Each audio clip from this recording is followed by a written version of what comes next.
Warrior Cats is a book series targeted for young adults. Not children, let's make that clear. It's about the same level of violence as Watership Down.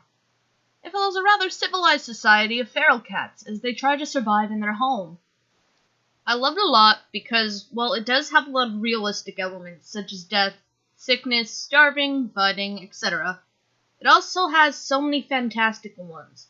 From talking to ancestors in the stars, to being able to cure sickness and injury that no wildcat would survive in real life.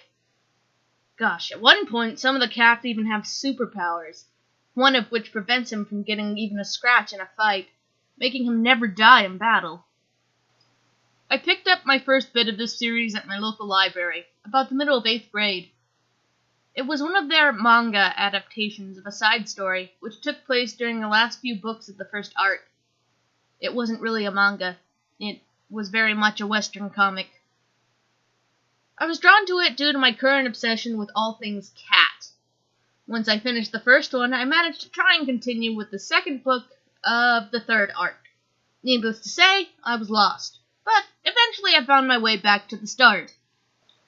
I wasn't as big into reading novels back then, me growing the stigma of bookworms being bad, so the first time around I mostly skimmed the page before I got bored.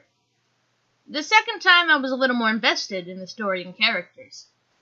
I found myself caring for all of them, clenching my heart whenever a tragic scene occurred, or giggling when the characters were happy. There were deaths that I was indifferent to, and deaths that I was bawling my eyes out at, yelling things like, "No, not them, please." And as I read the books over and over again, my emotions only grew stronger. Like I was with the characters in the moment. It was one of the first books I had actually lost myself in. I think at first, before I really got into the series, it was my favorite because it made me feel hopeful whenever one of my own cats never came home. But now, it's a series that I can happily read over and over again until the binding is worn. I can lose myself in this world, and one of the things I love is that I can create my own stories in the same world. They even have a code that cats are supposed to live by, that has a lot of good points I think would apply well to humans as well.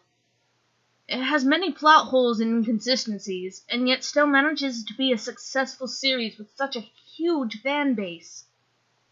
From the first exploits of a house cat gone feral, to learning how the clans came to be in the first place, to watching new generations take over the story.